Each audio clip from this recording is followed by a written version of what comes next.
Welcome to the Astana Times YouTube channel. I'm Aida Haidar, and in today's broadcast, we'll explore the latest news in Kazakhstan. Let's dive into it. Flight data from Azerbaijan Airlines Embraer 190 crashed near Aktau last December indicate a sonic bomb at 5:13, followed by an autopilot and throttle disconnect alarm, according to a preliminary report published by the Kazakh Ministry of Transport on February 4th. An Azerbaijan Airlines flight traveling from Baku to Grozny crashed near Aktau. The plane carried 67 people, including 5 crew members. Tragically, 38 people lost their lives, while 29 survived. The aircraft took off from Baku's Heydar Aliyev International Airport at 3:56. Around an hour and 15 minutes later, at 5:13, the cockpit voice recorder captured a loud noise followed by alarms. The autopilot and throttle control shut off and key flight controls became stuck in neutral positions. Seconds later, flight data showed cabin depressurization. At 5:13, another loud impact was recorded and the pilot suspected a bird strike. Struggling to control the aircraft, they checked weather conditions in Mineralnye Vody and Makhachkala as they searched for a safe landing site. Communication with Grozny air traffic control was lost at 5:26, but the crew re-established contact with Rostov Tower at 5:29. By 5:42, they decided to divert to Aktau due to better weather conditions. At 6:02, the crew contacted Aktau Airport and sent an international distress signal for the first time. As they are prepared for landing, they deployed the landing gear at 6:22, followed by the flaps and slats.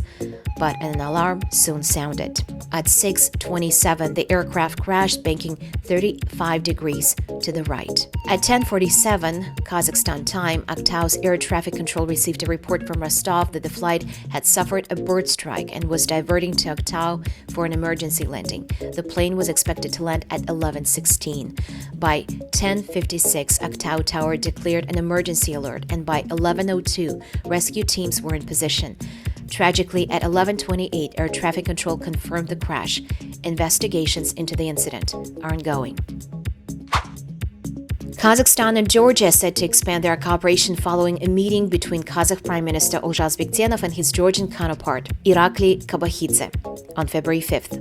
The talks focused on boosting trade, improving transport links, strengthening agricultural collaboration, and advancing digital initiatives. According to the Kazakh Prime Minister's press service, both sides discussed increasing bilateral trade, with Kazakhstan preparing to introduce 35 types of domestically produced goods worth over $66 million to the Georgian market.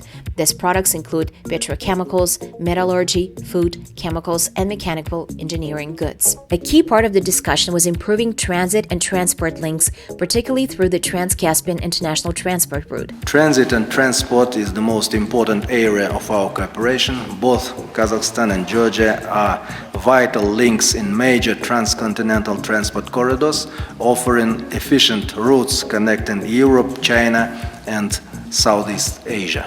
The goal is to expand its capacity to 10 million tons annually by 2027. Last year, cargo shipments via the Middle Corridor increased by 62%, reaching 4.5 million tons. Kazakhstan is also investing $30 million in multimodal terminal in Georgia's port of Poti, expected to be operational by April.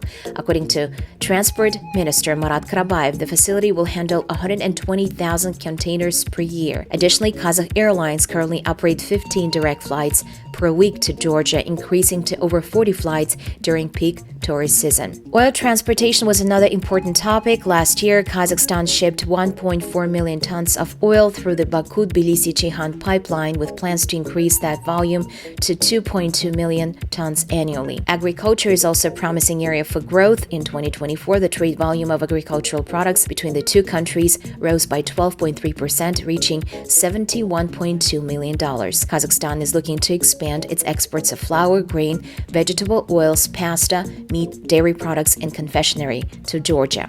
The two leaders also explored cooperation in digitalization and tourism, highlighting the broad scope of their partnership. Following the talks, both Bektenov and Kabakhidze reaffirmed their commitment to deepening trade, economic, cultural, and humanitarian ties. After the meeting, Kabakhidze shared his thoughts on social media. Foreign travelers arriving in Kazakhstan will now receive a special card with a QR code linking to SafeTravel.kz, a multilingual website designed to improve tourist safety and convenience.